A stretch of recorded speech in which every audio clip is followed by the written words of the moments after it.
Breaking news పిఠాపురంలో తెలుగుదేశం మాజీ MLA వర్మకు పవన్ కళ్యాణ్ షాక్ ఇచ్చినట్లేనా? వైసీపీ మాజీ ఎమ్మెల్యే పెండం దొరబాబును జనసేనలోకి తీసుకోవడం ద్వారా పిఠాపురంలో వర్మకు చెక్ పెట్టనున్నారా? ప్రస్తుతం పిఠాపురంలో ఎటు చూసినా ఇదే చర్చ. పిఠాపురంలో సేనాని కోసం తన సీటు త్యాగం చేయడంతో పాటు గెలుపు కోసం విశేష కృషి చేసిన వర్మకు మొండి చెయ్యేనా?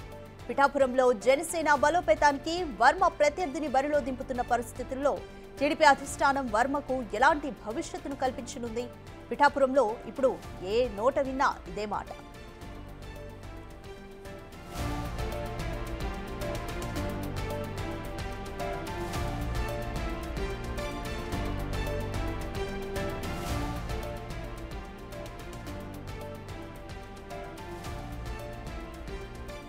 మోర్ డీటెయిల్స్ మా ప్రతినిధి శివశంకర్ అందిస్తారు. శివశంకర్, పిఠాపురంలో వర్మ రాజకీయ భవిష్యత్తు ప్రస్తుత పరిణామాల మధ్యలో ఏ విధంగా ఉండబోతుంది అనుకోవచ్చు?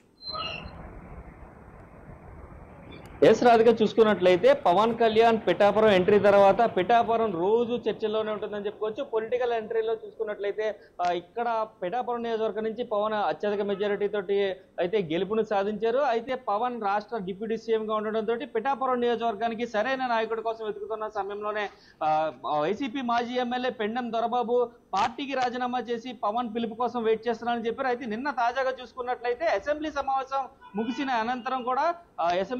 ముగిసిన అనంతరం పార్టీ కేంద్ర కార్యాలయంలో పవన్ కళ్యాణ్ ని కలిశారు. పవన్ కళ్యాణ్ కూడా పెండెం దొరబాబుకి గ్రీన్ సిగ్నల్ ఇచ్చినట్టుగా కూడా తెలుస్తుంది. అయితే జనసేనలోకి పెండెం దొరబాబు ఎంట్రీతో వర్మకు చెక్ పడనున్నట్టుగా కూడా పిఠాపురంలో భారీ ఎత్తు ఏదైతే మొత్తం అంతా కూడా టాక్ నడుస్తుంది. చూసుకున్నట్లయితే పవన్ కళ్యాణ్ గెలుపులో ప్రధాన పాత్ర పోషించిన వర్మకు చెక్ పెట్టేందుకే దొరబాబుని తీసుకొస్తున్నారని చెప్తున్నారు. అయితే చూసుకున్నట్లయితే పిఠాపురంలో బలమైన నాయకుడి కోసం పవన్ ఎంతకాలం వెతుకుతున్నట్టుగా తెలుస్తుంది. అయితే మాజీ ఎమ్మెల్యే కావడం, రాజకీయ అనుభవం కూడా ఎక్కువగా ఉండడంతో అయితే దొరబాబు పవన్ కళ్యాణ్ రాష్ట్ర డిప్యూటీ సీఎంగా ఉండడంతో రాష్ట్రంలో మొత్తం అంతా కూడా ఆయన పర్యటిస్తూ ఉన్నారు. ఈ నేపథ్యంలో పిఠాపురంలో జనసేన బలాన్ని పెంచేందుకు అయితే దొరబాబుని తీసుకొస్తున్నట్టుగా కూడా తెలుస్తుంది. జనసేన బలం పెరగడంతో వర్మను డౌన్ చేయడానికి అయితే ఒక ప్రయత్నం జరుగుతుందంటూ కూడా గట్టి టాక్ వినిపిస్తుంది. అయితే ఇటు పక్కన టీడీపీ నేతలందరూ కూడా వర్మకు ఎమ్మెల్సీ ఇవ్వాలంటూ కూడా పట్టుబడుతున్న పరిస్థితి కనిపిస్తుంది.